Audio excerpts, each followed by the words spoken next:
have a Social Security strategy. Hey folks, welcome back and thank you for joining us. My name is Evan. With me as always, retirement planner Mark Fricks, and welcome to Retirement Roadmap. For many retirees, income planning is a crucial first step in the retirement planning process. For many Americans, monthly Social Security checks play a large role in determining when they can retire.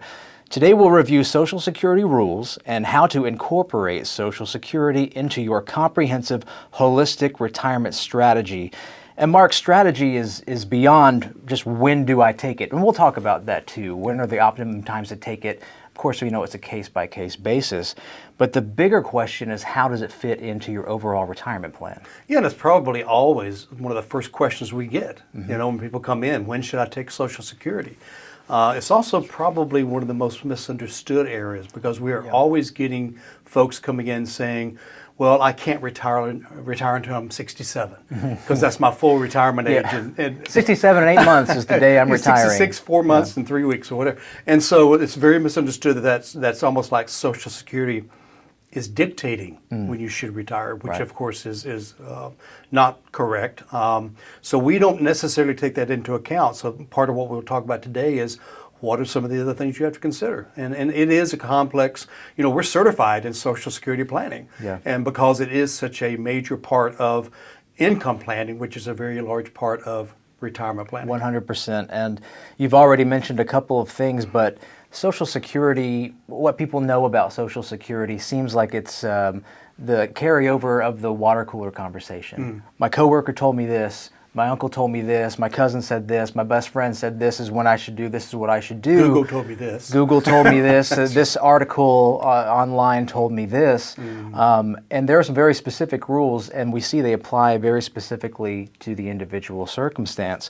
But one of the first and maybe most important things to understand is Social Security was never meant to replace an entire paycheck to begin with. That's correct. Mostly because when Social Security came out, there was this little thing called pensions. What happened to those? And so most corporations, I've told this story before, watching my grandfather walk home from the mill every afternoon with the whistle going off, and he had a nice pension. He didn't make a lot of money, but he had a great pension. And that together with Social Security, he retired in the early 70s, fitted them nicely, and it wasn't a big deal. But when you turn it on, he got his pension at 65. Social Security was full retirement age at 65. Guess when he retired? 65. That's right. So as those have gone away, it's become even less of a part of that stool of income that we talk about a lot. Yeah. So we'll get to this later as well, and that's when we're going to discuss the income gap that you have to fill in retirement. And now people are living 10, 20, 30 years beyond retirement, maybe more with the advancement of health and medical advancements, things like that. Your grandfather, he retired at 65, and how many years did he live? I'd say within 4 or 5 years he passed away, and so it did not need to last forever. Of course, Social Security would have lasted forever, and the pension would have lasted forever, and I believe he had a cost of living increase, which the few pensions that are left, most of those don't have that. And so there was no such thing as an income gap. It was, we're going to live on what we have coming in because we know to be there forever. That's right. That's right. Let's talk about an income gap. So first of all, Mark, what the heck is an income gap? It is basically, I don't have enough money each month. It's when you come together. And so folks have to understand this. When we talk about an income gap, it means what's coming in guaranteed versus what we have to have every month to do the necessities of life, to turn on the light bulb, to have a car payment if you have one, to get that haircut, to whatever it is that is, I call it kind of the minimum floor of need. Yeah, we want a vacation, but that's not a minimum floor of need. We can skip a vacation if we're short. So the income gap is our budget of our necessities versus what's coming in, and nowadays we have a broadening or a widening gap of what's guaranteed to come in. Now we certainly have savings to fill that gap, but that's something we could have a whole show about the dangers of filling that gap with non-guaranteed money. Right. So that's the income gap. Something interesting about we mentioned your grandfather, my great-grandfather, for those listening. The income gap for him was not a big deal because he started out, he got his pension, Social Security that covered his monthly budget for the first 4 years of his life. But there's a little thing, and I did mention longevity now and people living longer. There's a little thing called inflation. There's a little thing called cost of living increases. So the real danger in retirement planning, one of the many, but one of the main ones you first have to cover is that of outliving your money. So maybe your income gap, your budget and expenses, what's coming in and going out is right there. But as cost of living increases, quite often we see, you mentioned already, pensions don't keep up with inflation, and the few that do have a cost of living increase are still below inflation. Still don't keep up with so inflation. long term, what's coming in the door is being outpaced by what's needed. Right. And we see the rule of 72, what is it, every... Well, if you use the real inflation rate, closer to 4. it's close to 4%. 4 into 72 is 18. So every 18 years, your need will double. Right. And if you live 36 years in retirement, it's going to double twice. That sounds crazy when you hear it. It sounds like no way. But then you look back at history and yes way, that's true, that's what's happening. Yep. So when you combine that with living longer, what's coming in the door, eventually, even if you start to you retire and you're starting out with no income gap, we see that inflation outpaces what's coming in guaranteed. Very few cases you don't see that, especially as you age because of healthcare expenses, because inflation on healthcare is above 6%. And so you start throwing that, I mean, look at the cost of just health insurance. And Medicare, Part B goes up every year. The supplements go up every year, and so and then if you start needing more care, out of pocket is increasing, and of course we haven't even gotten into assisted living, home health care, things like that as well. So if you don't have a gap now, which most people do, you will most likely have a gap before your life's over with. Well, we're already seeing it in 2026. Recently announced was the cost of living rate for 2026 for Social Security, and you just mentioned real inflation rate is closer to 4%, and that's not including groceries and power and gas and things like that. They announced 2.8% for 2026 increase in cost of living. So already we're seeing a disparity. Disparity. Thank and you. I actually, in Social Security classes, I used to teach the formula that they figured the cost of living increases with. And it was built not to keep up with inflation. Right. And so it's not ever going to keep up with inflation. In fact, to think about tinkering with that formula again. But then also there's something else. Guess how much Medicare Part B is going up next year? A little over 1%. So now that 2.8 or whatever it is this year is really 1.8. Yeah. When you put that against it. So it's maybe figure half. When we run reports, we normally use 1.5% cost of living on Social Security because of that formula and because, again, of that Part B going up virtually every year. That's good. So before we move on to, okay, so what do we do about it? Let's address the elephant in the room. Is Social Security in trouble?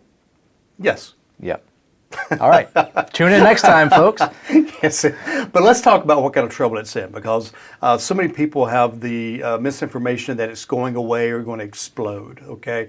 So let's talk about that for just a moment, because I think it's really critical. We want to take the fear out of some of this. All right. So understand this. First of all, Social Security is funded 3 different ways. Way one is folks that are currently working. They pay this little thing called FICA. The business chips in as well. And so that is helping to fund. The problem is 25 years ago, there were 16 workers to every one retiree. Now there's about 2.5 workers to every retiree. So that's certainly not enough coming in. Secondly, it is being funded by the savings account. It's called the trust fund. Basically, for many years, there was more money coming in than was needed. What do you do with it? Well, they put it in a trust fund where it can earn some interest, not much. It's like Treasury interest rates, right? But it was growing until they had to start dipping into it back in I think it was right around the 70s, late 70s. And so now they're having to use that to help fund payments going out. So that is what is beginning to disappear. So they estimate by the year 2033, the trust fund would be gone. And so that is funding 27%, I believe, of those payments going out. So if that trust fund does dissolve, if they don't fix it, then each check going out will get a 27% decrease. So it's not going away. The checks won't stop. You still have people working. By the way, the third leg is funded by folks paying Social Security taxes on what they're getting in Social Security. So that's why they couldn't cut those tax rates on Social Security. They did find a way around it, but that's a third funding mechanism. So those three legs are what keep it from tipping over. And so again, it's not going away. Don't let fear say, I'm going to turn this on at 62 because it's going away. It's not, according to today's numbers, but it could be cut. Now, certainly we are hoping that today's politicians, that they get their act together, that they come together and they fix this. It's going to have to be taxes, cuts, prolonged retirement, things of that nature. And I don't mean folks my age. I mean folks that are maybe your age, under 40 or whatever. You may have to wait till 70 for full retirement age. I went through that. It was 65. Now for me, it's 67. So I'm sure that will be the least that happens, to be honest. The way things are looking right now with our national debt and everything else. And I think they'll fully start taxing Social Security. Right now, it's only taxable between 0 and 85%. I think everybody will pay 100% taxes on Social Security because, again, that's another funding leg of that stool. So I think a lot of changes are coming. The sooner, the better. Yeah. And you mentioned about not being able to get rid of taxes on your Social Security payments. A lot of people, I think now people are starting to realize that that's not what actually happened with the One Big Beautiful Bill Act. But in fact, rather than reducing or doing away with the taxes on Social Security, rather there's an additional deduction that you can take when you file your taxes age 65 and up. And that's whether you're taking Social Security or not. Right. But it is also based on income as well. That's right. So you have to be careful with that. Income includes Roth conversions. Right. Withdrawals from IRAs, things of that nature as well. I want to take a quick break. A couple of things. First of all, MasterPlanRetire.com is our website.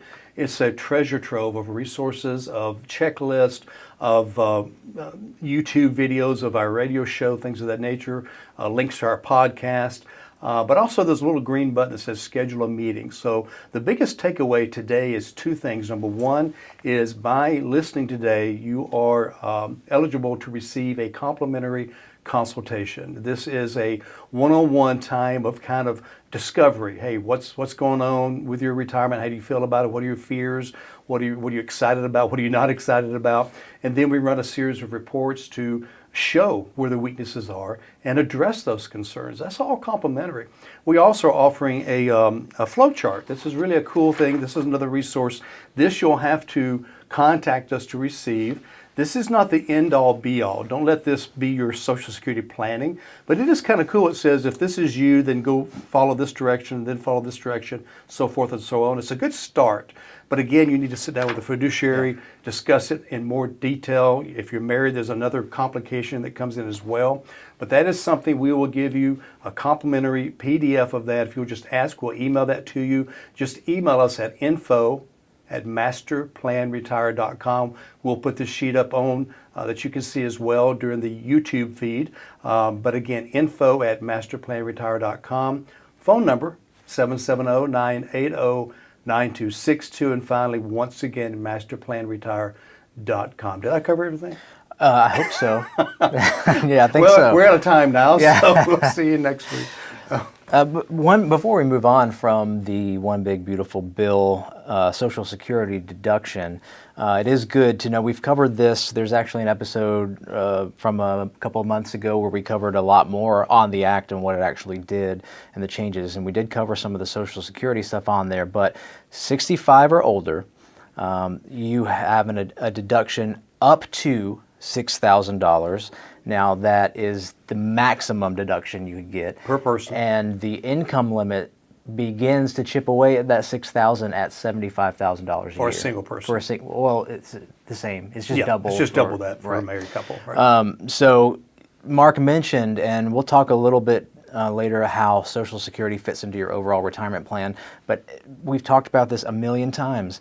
When you're looking at the holistic comprehensive retirement plan, if you make a change in one area, inevitably you got to see how it's going to affect the other areas.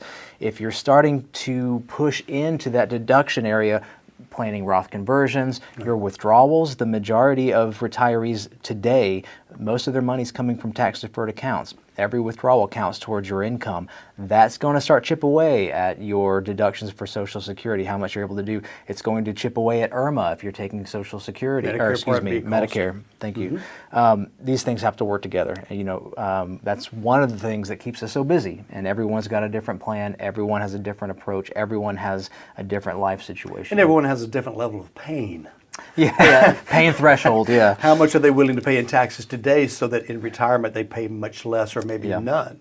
Some of our clients are like taking all the pain they can take. And then hoping, thankfully the tax cuts were extended permanently, which means until somebody changes them, of course.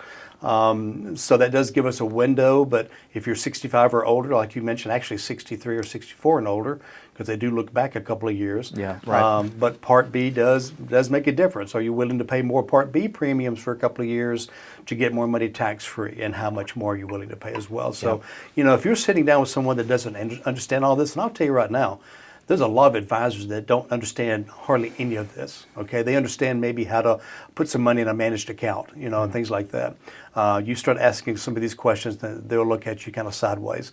That's why it's got to be somebody that's fully trained as a retirement consultant that understands every level of this to make sure that you don't get bit somewhere else when April 15th rolls around, that you're not aware of it and that you're not prepared for it, and that you have the right level of how much we can convert this year, next year, and beyond from that standpoint. You mentioned the advisors not covering it. We have clients now whose previous advisors have told them straight up, I don't do that kind of planning, which is fine, but you have to know what kind of relationship you're getting into with that advisor for sure. So a little bit about Social Security planning, timing. When do I take Social Security? Sometime between 62 and 70. That's it. That's what you do, folks. That's right. So, we start with software, but we end with conversations, and we end with talking to the client again about, okay, to maximize your Social Security, we want this spouse to take it at 70, this one because their spouse will take it 67, or whatever it may be. That's the perfect plan. This is the most money. And then the client looks at us and say, I don't want to wait till 70. I want to at least start by 67. Okay, let's do that. I'm just telling you that's the best way. But there's so many factors that come into play. Another example would be this. If you've got a lot of IRA money, which most people, that's where their retirement assets are, we want to spend that down some before taxes go up. So maybe we delay Social Security and let some of our IRA money replace Social Security until a later age, because right now, Social Security is less taxable. So again, as you mentioned earlier, just another layer of things coming together. I just picture a 500-piece puzzle. And you start building the frame, then you start filling it in, and you have to make sure that every piece fits. If one doesn't fit, you've messed up another place, and maybe another place. And so that it's so deep, and it's just that's why it takes us a series of meetings to begin working with a client. And even then, we want to meet with them once, twice, 3 times during the year as well to keep up with this. There's so many preliminary conversations. How long do you expect to live? And I know we can't predict the future by any means, but if you have a family history of good health and longevity, then odds are you might want to wait as long as you can so you get that biggest maximum check for the longest time period. But if your health isn't so great or you have a rough family history, you might consider taking it earlier. Also, you might just need it. You might just need to turn it on. When there are 2 spouses involved, there's also a little bit of what happens after you lose a spouse kind of conversation too. Take one, let the other one grow, so that when you're the survivor benefit is much larger for sure. There's so many angles to the conversation. And then there's the earned income equation. And I was just about to get that exactly. Are you retiring? Well, how are you going to work part-time in retirement? Are you retiring before or after your full retirement age? You can only make so much per year and receive Social Security without having to pay some of that back. That's right, or not get any of it at all. Might as well have waited. If you're making enough part-time money, you won't get any Social Security check. You could have waited, let it grow between 6 and 7%. I'm sorry, between 6 and 8% a year. And that's something that's really important to tell the IRS too. And we've said this before, but Yep. so-and-so retires. They do their bucket list the first couple of years, and I'm bored, let's go pick up a part-time job. Well, maybe they didn't tell the offices of the Social Security that they were working again, and then after they file their taxes, their tax return, all of a sudden they get a letter in the mail. But 18 months later, a little letter, you owe us $18,000. What is it, Would a you dollar like to use on a every... credit? It's, you lose $1 for every $2. Yeah. Over 23,500, it changes a little bit every year, Yeah. but right around 23. And that, be careful to understand, that is earned income. So it's not pension money, it's not Social Security money. But if you go out and get a job, if it's 1099 money, if it's W-2 money or whatever, that's going to count against that penalty. But again, if you're full retirement age, which most of you listening now are 67 or older, then you're okay. But under 67, it will bite you. Yeah, that's good. So, and keep in mind, you can still work if you're under your retirement age. Mark mentioned it really briefly. 23,000 or 25,000 now. I can't It's remember. 23 something right now. I think it hits 24 maybe in 2026. Yeah. So everything can. We can make general statements, but blanket statements don't work for individuals. I love folks that come up to us and say, yeah, I read an article on Google that everybody should take it at 62. I said, that's funny. The client last week said everybody should take it at 70 based on the article they read. Right. And anything that says everybody, throw it out the window. Yeah. It's like saying everybody should take high blood pressure medicine. Yeah. Everybody. Or high cholesterol medicine or whatever. I'd like to know if I have a problem first. Yeah. Right. So you need to have a plan of care. So as you can see, we've given so many different examples from so many different situations. How you fit your Social Security into your income plan differs from every person that walks into our office. Every conversation we have is a different strategy. And okay, when, how, what do we need to do to fill our income gap? Do we have an income gap? At what point do we? And so you can see this is just one element. Income planning, growth in income is one piece of the pie chart of retirement planning. And like I said, it's all got to work in together comprehensively. Yeah, just picture all these different circles connected. In every circle, and there could be up to 15 to 18 different circles of retirement areas that need a strategy. Not everyone may apply to you individually, but there are about that many areas that could need some work. And if they're all connected and overlapped, like Evan has said a couple of times, you make a change there, it's going to ripple. Almost like a pebble in a pond. And so what do you do about the ripples, and how do you, make sure those line back up with what you were doing? It's not like a pool that automatically just fills back in. Right. Now you've got permanent gaps that you've got to go back and address. And I don't know how folks in today's world, with the complexities of retirement and taxes and everything else going on, and our long lives, can retire without a retirement planner. I really don't. You need now. If you have no money. Actually, we have people come to us that have no money, and we help them as well. But, I think the more money, the more heirs, the more different kinds of income streams you have, it just becomes more complicated. But it's complicated for folks that we have to come see us that have $100,000 and $50,000 or $200,000, because I tell you what, you've got to squeeze that money. You got to squeeze every dime out of that money to make sure you don't run out of money. And so we've done great plans for folks with $100,000, $200,000, $300,000 as well. So don't say, hey, I don't have enough money for a plan. That's like saying I don't have enough stuff for a will.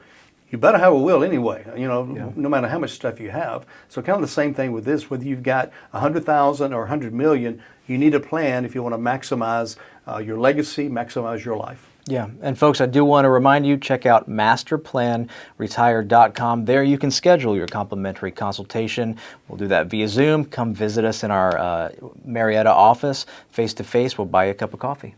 Glad you joined us. Until we see each other again, remember, plan well and prosper. Take care.